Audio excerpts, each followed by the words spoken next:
This episode of Let's Talk Mate is brought to you by Novatech. Thank you to Novatech for sponsoring the show and helping to support men's mental health. Welcome to this month's episode of Let's Talk Mate, the men's mental health podcast from Solent Mind. I'm Matthew Whittington and I'm hosting today, and I have two of my colleagues who are joining us for this one looking at debt. So if they'd like to introduce themselves.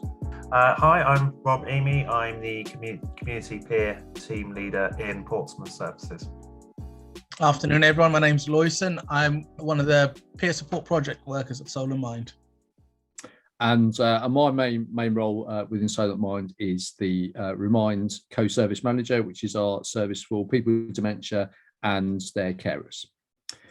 So today we're talking about debt, and we're looking at the effects it can have on men's mental health. So we're just going to have a discussion about some of the key topics that come up about that.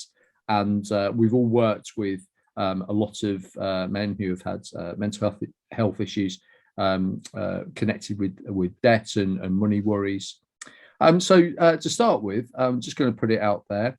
Are men sometimes more embarrassed to talk about money worries, as traditionally they've been seen as breadwinners / providers? Rob, if I want to start with you. Thank you. I think, I've come across this a few times with some of my clients, especially my clients who've been a little bit older, maybe kind of 40s, 50s upwards. You know, it is, again, it goes back to those old kind of gender stereotypes. For so many kind of years and countless generations, we were told that it was the responsibility of men to be the breadwinners, to be earners, especially if they have families, and if they have children, if they have partners, there can be that pressure. And I do think there is maybe, again, there's that generational thing that, there's that, even if there isn't anyone actually putting that pressure on them, we can, maybe they're perceiving that pressure themselves, or they're putting those expectations on themselves. And I think as well, it also kind of rolls into that thing of, as men, we can be a bit more prideful sometimes. So it can be difficult to admit, that we are, that we're not coping with keeping up with our bills or our rent, and again, I think that comes into that thing of like, for years, you grew up, you got a steady job. Even if you weren't providing for a family, it would be, as a man, you expect to grow up and get a steady job and provide at the very least for yourself. So, I think it's definitely, at least in my experience, I would say it's not a universal truth, obviously, but I would say, the old gender stereotypes maybe, and those old cultural norms have maybe kind of prevented some men from kind of talking about the extent of their money worries, or even if they're not in debt, but they're just worried about money and they want to reach out and talk to someone, they may struggle to reach out and ask for a bit of advice, or just say to someone that I'm quite worried about this, I'm worried about making ends meet, I think I definitely agree with you on that, Rob. I think we have the generational issues as well, older people that we work with, and people that we know ourselves, elderly people who are worrying about their bills, whether it's rent or they're retiring and they're not working anymore, or they're young adults. We'll all worry about falling into debt. But I think predominantly for the elder people, people over their 50s, etc., they come from a slightly different generation to myself, people in their 40s, and so forth for people who are in their 30s and 20s. And I think the people who are older struggle with it a little bit more, or in a different way, than men of this generation do. Older people were of that generation who, like you said, you go out, you work, you provide for yourself, or you provide for your family, whatever job you were doing, whether you're a coalman, a binman, or working in an office, that's what you did. But I think the worry of debt has always been there for men in general, because we were, the providers. We were the ones who paid all the bills and all that sort of stuff. Our wives stayed at home, whatever. Women started working, and again, men still felt that was their role in society, was the provider. So a man is working, he might have a wife who's working as well. How easy it for him to tell her that actually he's not going to make X amount of money this year, or at the end of the month. Is he going to be able to pay for all of those bills? Is he going to ask her for money? There's a big discussion about people now that I see about people going 50-50 in a relationship. They're putting their money together. And for younger people, that's become the norm. The older generation might not see that, because in their day, the cost of things was completely different. A man working in a factory 30, 40 years ago could afford to pay the bills and still put food on the table for his family.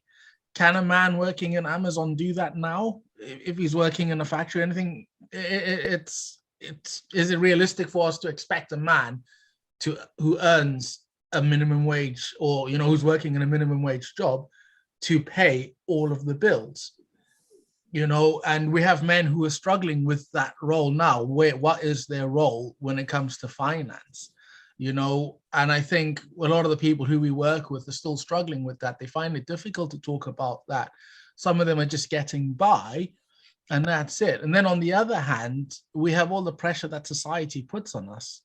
If you put yourself, you're a young man working a minimum wage job, or even an office job, whatever job you're working, you then suddenly find out that your partner's pregnant, right? If you are living, you don't own your own home. I think the vast majority of people won't own their own home. So they've got to think about their living arrangements with their partner and their newborn child. They've got to consider food, baby food, everything, all the extra money that they have to put out when they're expecting a child. The cost of prams. Society tells us, that you can't have a secondhand pram. It has to be brand new. Some prams are up to £1,000. So you've got that, putting all that sort of pressure on as well. And as a man, you're going to worry about all of these things, because people are always comparing. You're worrying about how they judge you, how they judge your ability as a man if you can't afford to get the nicest things for your wife to be, or the child, and all that sort of stuff. And then again, like you said, some of that pressure is us putting it on ourselves. Are people judging us on what we're wearing, what we dressed, what pram my daughter has, what car I drive, all those sort of pressures. And then who do they talk to about it? Michael, for me, most men, it's not something that you'd have a conversation with your friends. You might be with really close friends, but it takes years to build those bonds to be able to do that. So I do think men are more worried about it than women are. That's a trap that anybody can fall in, but I think for men it is a lot more difficult. Definitely. I think. Sorry, I think. Go on. Yeah, I think just a last point on that as well. We've spoke about men kind of try and work in the workplace as well. But I think obviously a lot of people like myself and and some of them supported as well aren't actually working. They're on they will be on long-term sickness disabilities, maybe they're long-term sickness benefits rather. And and that in itself kind of comes with a certain stigma still for a lot of us. And maybe again, the older you get, that kind of stigma might become more prevalent, and those expectations. I mean, I'm just about still in my 30s for one more year. But I've kind of had those thoughts myself before I went back to work about, am I a failure as a man because I'm relying on the states for my income. And I think there's that kind of factor to consider to it as well, for men who aren't actually able to work because of mental or physical health issues. Thanks both for that. Just to add something on top of that as well, and certainly coming out of my the service is for older people. So obviously most of our male carers or even people with dementia or older within Remind. But it's also what we find quite a lot is that especially where it's the man that's the carer, that they're very reluctant or can sometimes be unclear about being able to go through the process of getting the financial support that they are actually able to have. And instead it's sort of like that there's almost an expectation that they will just muddle through somehow, and that they should be on the resources that they've made up over their, because obviously they're often retired, that they've made up over their working lives. And I think that's, and obviously that can be a real burden for not just for the carer, but also for the couple as well. But it's almost like, well, and it's almost to need permission to say it's okay, you can do this, and through support from our service or from other organisations, whether it be sort of through the carer centre or whoever that might be. It's almost permission to say, actually, this is good. Age UK, for example, they actually have particular supports for people to claim benefits, because there's almost going back to Rob's point, almost that stigma about even if it's something you are entirely entitled to, about claiming it in the first place. I just want to ask just on that as well. So we've talked quite a bit about where men are in relationships and there's the expectation, but what about men who are on their own? Do you think it's a similar story there, or is it a little different? I think from my experience of supporting clients, I think it can be, it's maybe there is that difference if they're not, responsible for kind of joint tenancies or kind of for providing for their kids. But I think again, there does still seem to be that element of kind of pride and expectation. And again, it does appear to me that the older, with the clients that are slightly on the older end of the scale, that again, it's more, it can be, it's that little bit more difficult just trying to get them to open up sometimes. I've had multiple conversations with clients when I can just tell when I've had to ask them, okay, can you tell me what's going on here? They've been referred to my team so we can help them access debt advice, for example, and you have to kind of dig into a bit to find out what those debts are, what the financial situation is, and you can just tell from the tone of voice, that there's that little bit of embarrassment. Maybe they've been very reluctant to tell me exactly what's going on. It's not always the case. Some people are just, will turn around to me and say, well, it is what it is.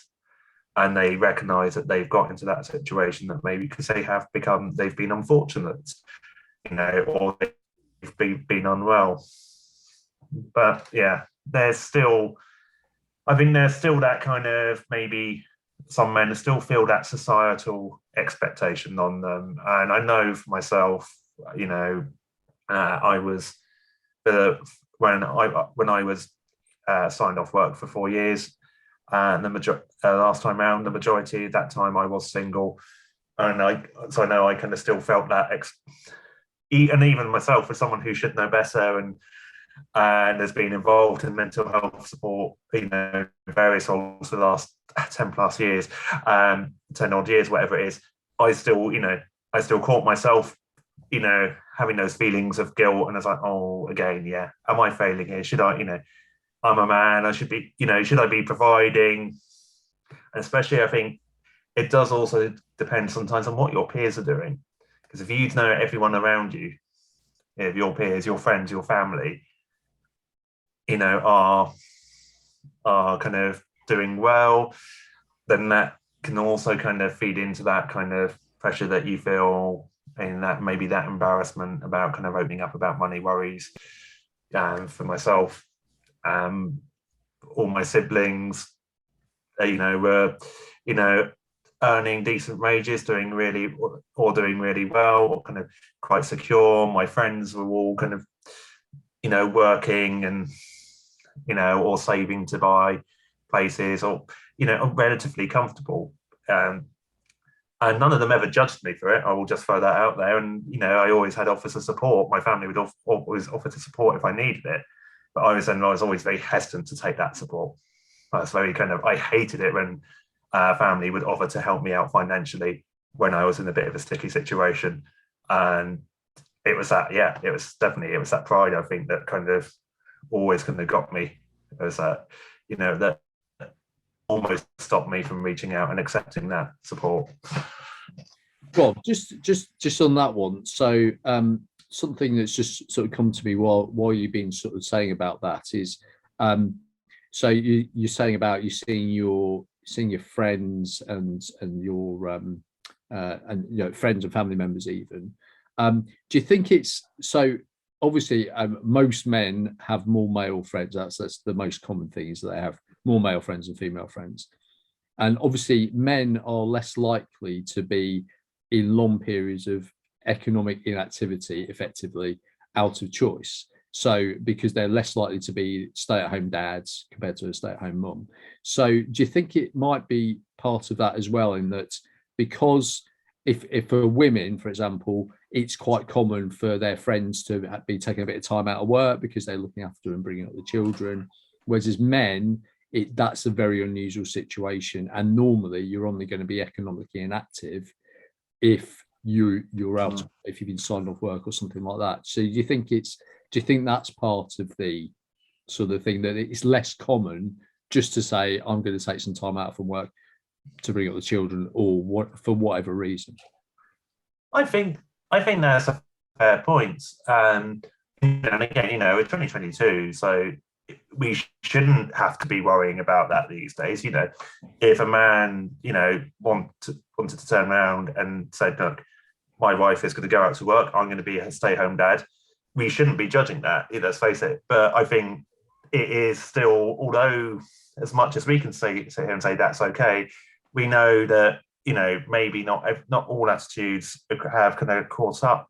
Maybe, and there is still that pressure. We're finding, what you're pushing back against there is so many years of inbuilt societal expectations. Definitely. I think, I'm a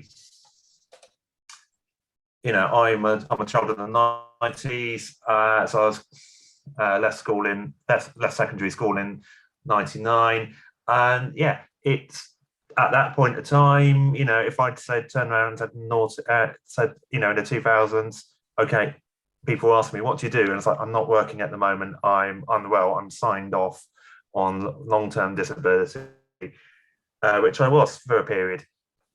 It's people will look at you, and you even just kind of going out and sitting in a coffee shop in the middle of the day, you're like, I used to kind of feel that kind of, are people looking at me? Are people judging me? Are they thinking, what's he doing here? Why isn't he at work? It's that. And as you say, I think if it's so much different, if it's for years we've been told it, so we have that expectation that, a lot, maybe more women would stay at home and not work because they're looking after the kids. And I think it all feeds into those kind of, and again, I think just keep on coming back to that. It's those old kind of gender role stereotypes kind of that we have lived with, and it's 2022. We know we don't have to stick to those anymore. But even someone like myself, who really does not believe in these very rigid gender stereotypes and responsibility as such, there's still part of my brain that will be like, oh, actually, hang on. It's it's very difficult to shake that. And I think, the older you are, probably the harder it is potentially to shake that, I would say. And I think with the going back to the dementia point, I think certainly there's for some of the gentlemen we have with dementia, that they feel, though it's almost not a provider thing, so it's not about necessarily about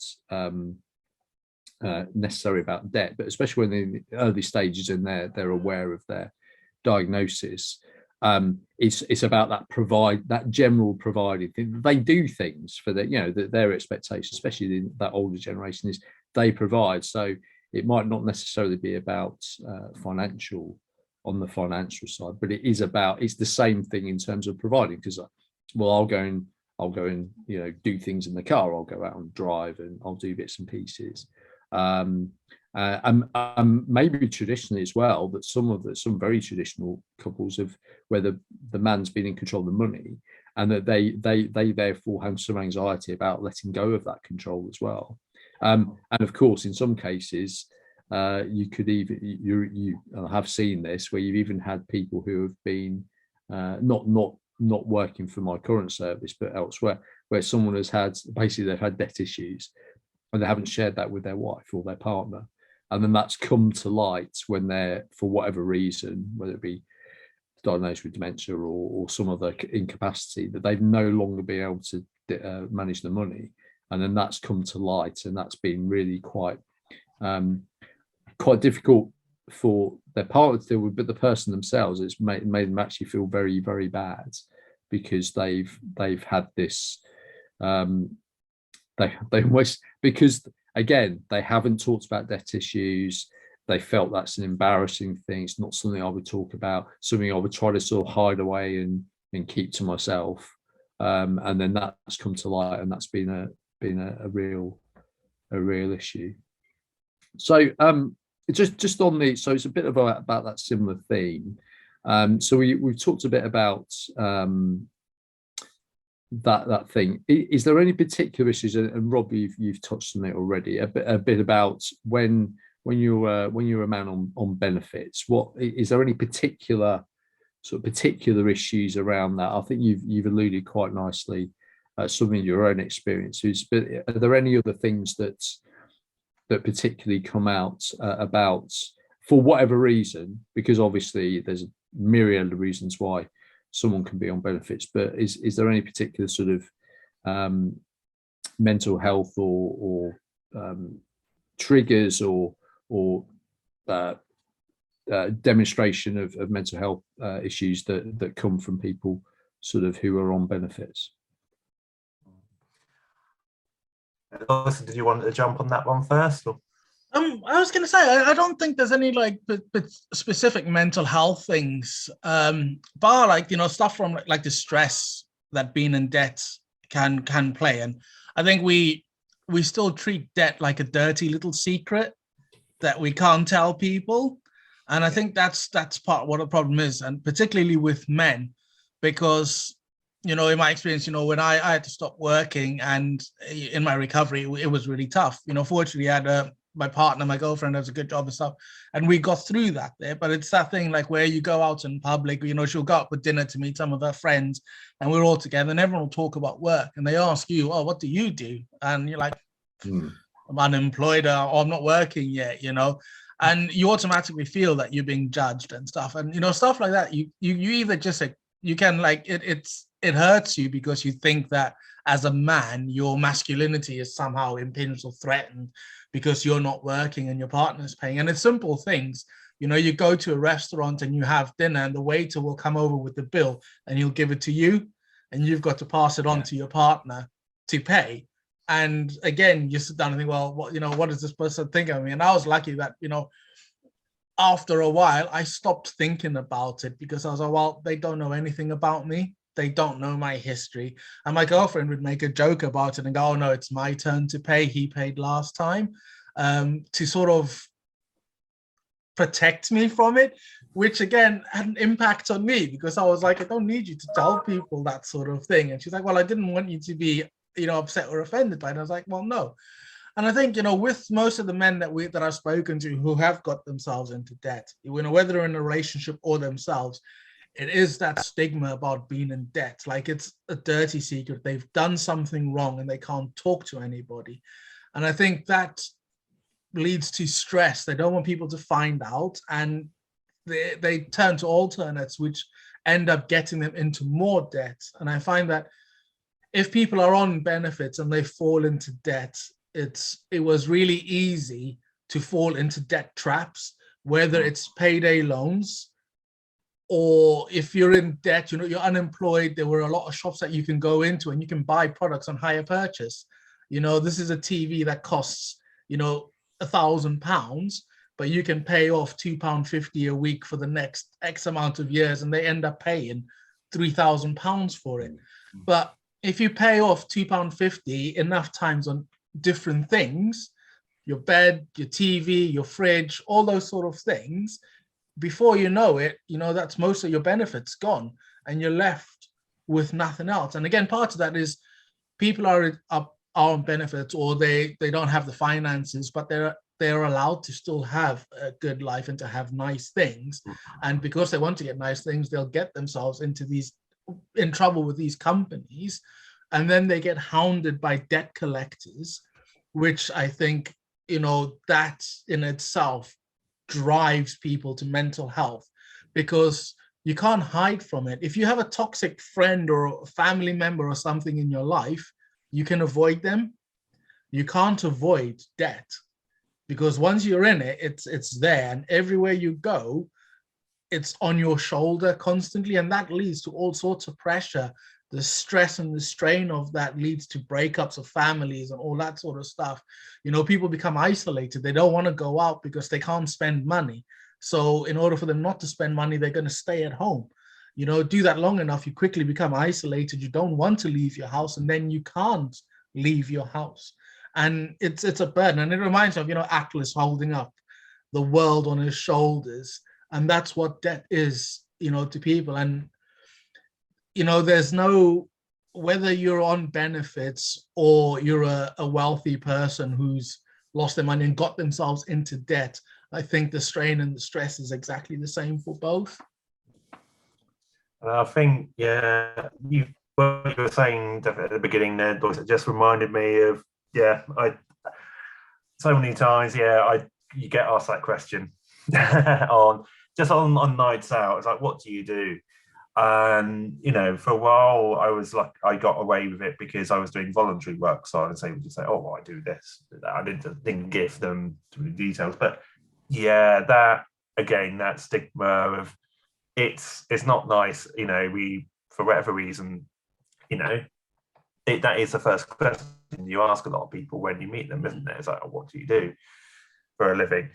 And yeah, the second point, the really kind of point you picked up on there, then yeah, you know, you are still, even if you're on benefits, you're not working, you should be entitled to a good quality of life. Yeah, okay, it's, you know, have to be a bit more careful. You know, I remember kind of being asked, like, why are you going out drinking if you're on job seekers? Because this is a time when, so I wasn't yet signed off sick, but I was actively looking for jobs. I was like, well, because of my current living situation at the time, I was living with a family, so I did have a bit more freedom to, you know, to go out there. And it's like, well, why, you know, am I not entitled to go out and have a bit of stress relief and see my friends and, you know, socialize and do things that look after my well-being? Yeah. You know, and yeah, but to the same extent, yeah, you've got to be careful. Now, lots of these little debt, you know, these traps that people on benefits can fall into. But then, yeah, you might get people like who then maybe they don't want to talk about the debt because, you know, on the same hand, they might still really need to go out and just do a bit of socializing with their friends for their own well-being, you know, but then they're embarrassed to talk about the fact that, you know, they can only afford so much, or, you know, they might not be able to afford to do a round for everyone because they can only afford to kind of maybe buy 2 drinks or whatever on a night out. It is that thing, yeah. I think we really just need to kind of, and, you know, it's similar with mental health, you know, yes, it's so much easier for people to talk about mental health in general, but again, that is one of those things that is just still, it is that dirty little secret. We don't like talking about it.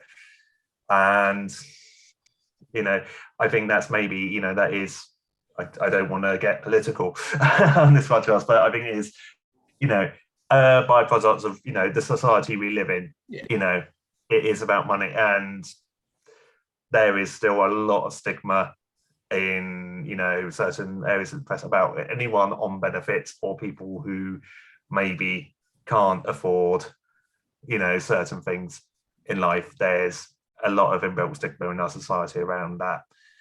Programs like Benefit Street or whatever that thing was on TV a few years ago, so yeah, it's that just all kind of just all adds to that stigma. And I think, the reasons why, people, and especially men, and again, of those older generations, maybe just can't bring themselves to open up and talk about these funny issues. I think Lawson at the beginning there picked up that really good point, and it's just about how subtle those societal norms can be. Like, you give the bill to the man when it's just all that, and doesn't matter who the waiter is. It's very rare that if I'm out with my wife that they don't give it to me. Now, as it happens, we have a joint account, and my wife has the card for it. So actually for us, it's a case, well, I should give it to my wife. And I've seen some almost disapproving looks, even doing that. And you almost feel like you have to explain yourself that these, well, we have a joint account, my wife has the card, so it's just the way it is. But if you're in a position whereby, like you were, Lois, when you can't do that, if that is something that is really a trigger for you, then that can be really, quite devastating. You think, I can't either, like you said, you have this vicious cycle. Either you're going to go home, or you're not going to go out at all, and you're just going to isolate yourself. So you're not put in that point of embarrassment, and it's something that might be a real trigger for you in terms of mental health. Or you're going to go, right, well, I'm going to have to do something about this. So I'm going to go and, like you say, payday loan, or I'm going to go in and take some risk, even go to a loan shark, or go to, well, there's from my point of view, having worked for the when I used to crisis loans many years ago for the DWP, the amount of people use Providence who are mercifully no more, who were effectively legalized loan sharks as far as I was concerned. But they literally used to knock on people's doors in some of the estates in the city, and they used to say, "Oh, would you like to borrow some money?" And that was how insidious that was. And you get so many times where you had people who were on, again, and it was especially men. You would see, so you used to have to put down your any outgoings you had, so repayments and stuff. So you'd always have to put, if you were, like, if it was they weren't payday loans back then, but there was Provident, and there was Hire Purchase, Bright House, and people like that. But anyone else, paying back even to some family, you had to put that down as outgoing, because that meant that changed the amount you repaid. But but it was so common with men coming in that they would almost always, if they were being on benefit for any amount of time, they would have a Provident loan, and it would just be, and it was often a lot of money, and they were paying a lot back, and it was a huge chunk out of their outgoings. And the other thing I was just going to say, and very much my experience, and this particularly came when I was working for the Department for Work and Pensions, is that so many people, when they were on benefit, and as I say, a lot of men, because they tended to have more debts, was the fact that there's no light at the end of the tunnel, that it's just this never-ending, well, I'm never going to pay off my debts, because so often they often took out debt when they were working, or sometimes afterwards if they just took out too much with someone like Provident or someone like that, and they got to the point of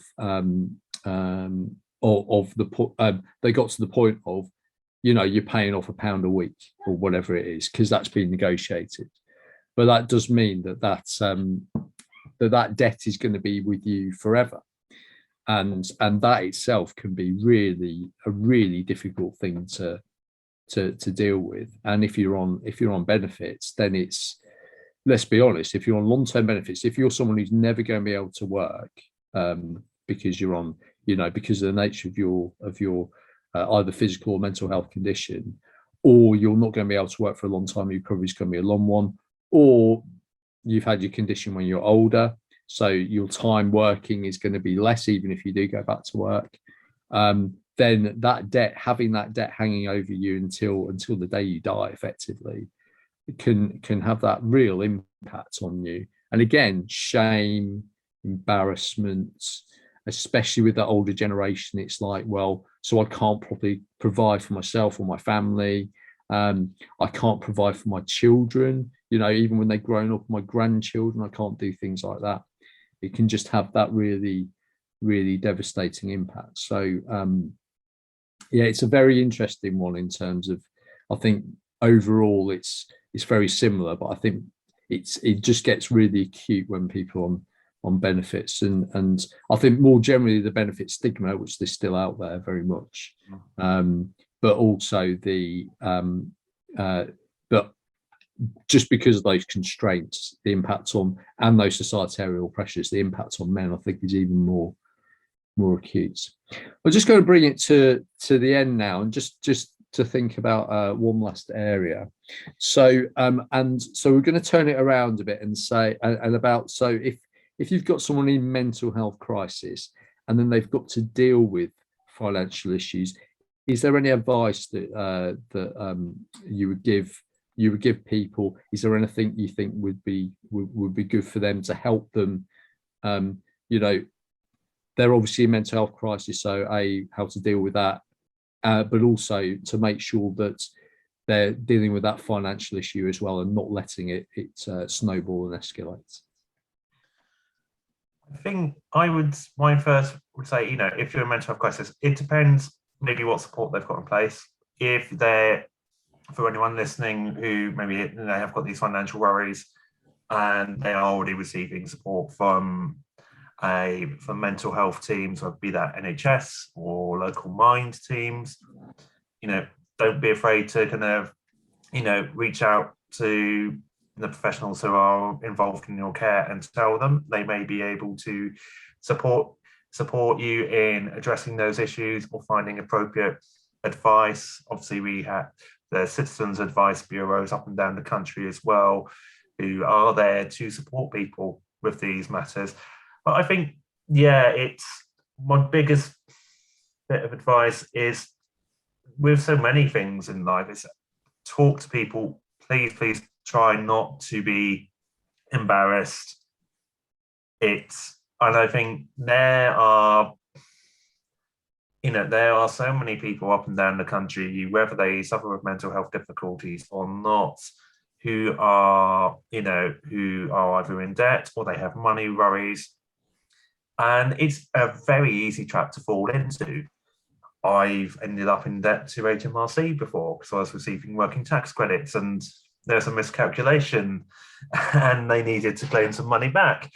You can get, or you can, or even people who are working and they seem to be doing well, and they've maybe, they've got kids, they've got a nice house, you never quite know what could be going under the surface. You never know what money worries people have got. I think we all worry about money, unless we're multimillionaires, or earning, 100 grand a year or whatever. I think, to be fair, we probably all, most people you are going to come into contact with in your life will either, if not already, be worrying about money. They have done at some point, or they will do, or they will come across that at some point. It's so much more common than we think, and it's nothing to be embarrassed about. So please don't try not to judge yourself too harshly and seek the help. There's so many resources out there for people who are, struggling, financially, be that online or in your high street through your local advice centre. I think I definitely agree with you on that. And I think, because of recent events the last 2 years with COVID, a lot of people will have lost jobs. We've just come out after Christmas. A lot of people fall into debt traps over Christmas because they're trying to get presents and all that sort of thing. And however much money you owe, whether it's a few £100s to thousands and thousands of pounds, the first thing you need to do to be able to get help is to tell somebody and to open up. If it's credit card, bank debts, overdrafts, speak to your bank straight away. Don't bury, if you bury your hand in the sand, it's your head in the sand, it's just going to get worse. But if you speak to the bank or your credit card company, you can negotiate a settlement that you can afford to pay back. If it's too much for you to feel or you're worried about doing that, go like Rob said, Citizens Advice Bureau. They will navigate you and send you to, there's so many organizations that can help you deal with debt, and some places can wipe some of that away and negotiate how much you can pay back. That will take a lot off your shoulders, but we can only do that if you ask somebody to help you and you go out and you speak to someone and get help. And I think that the main thing is there are millions of people around us right now who are in debt. Some are working, some are unemployed, some have just lost their jobs. You know, somebody might be expecting a big promotion and they go out and take a loan to pay for a holiday, and suddenly they don't get that promotion and they left to pay that money off. You know, whatever the reason is, there's somebody out there who can help you to manage your debt and to come up with a plan to pay back or to wipe it or whatever. But the important thing is, ask us for the help. I think, there's always that first step. Ask, reach out, whether that's, even if it's not to a professional, even if it's just going to start in that conversation with a friend or family member who may be able to help you navigate things, you know. And there's, just to try and reassure anyone who is, I guess, watching or listening and is worried, there are, I think, especially today, there's a wealth of resources out there. Even if you're not sure where your local advice centre is, have a look online. There's a wealth of resources, and the word debt, it's a very scary idea. It's a very scary concept, and rightly so, because we all need money to live, but there is, I think, maybe for your average kind of person on the street, there's probably a lot more help out there than you would realise. I mean, us three, we're probably more aware of the options out there because of the sectors that we've worked in and that we work in. You know, so your average person might not be aware of the wealth of options that are open to them. But there are lots of schemes, even with your energy companies. There can be kind of, the number of times I've spoken to energy companies and they've agreed to put debts on hold to give people time to get things sorted. So, speak to someone. Don't be afraid to say, this is going on. Yeah. No, I think, the first protocol for most people should be the Citizens Advice Bureau. You can get in touch with them online or over the phone with your local one and just have a conversation with somebody about what you can do. Yeah, thanks both of you. I think, coming out of that, you are not alone. You are not alone in terms of having issues with debts. It is it's very common, and you're certainly not alone in if you're really struggling with it as well. I think particularly for people in mental health, who are suffering mental health crisis and thinking about the debt issue as well, is that by not doing anything about it, that is only going to make things worse, and that therefore mention it. So when you're discussing with your mental health support, so discuss that at the time as well, because whoever's supporting you with that will be able to then either put you in touch or get someone to get in touch with you about debt and financial advice, because the mental health support services are always going to have good connections with debt advice services and debt support.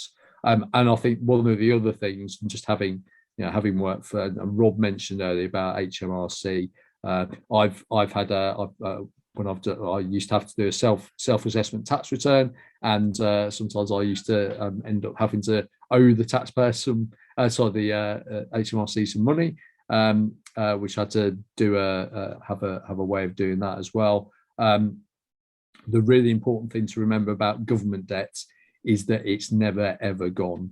So no matter how long ago you got into debt, whether it's because of benefits or tax credits or anything like that, they will always catch up with you in the end. So ignoring the debt from if you owe any money to the government, either through the DWP, HMRC, or anywhere else, never think, even if you haven't heard from them for years, never think that is going to be gone, because they will fine you.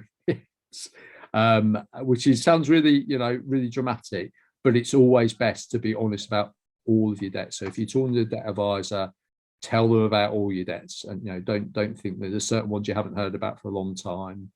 Even if it's ones that are private, have a chat to, just keep disclose it. It might well be that's well gone because it's too long ago with a private company. But even if it's loan sharks.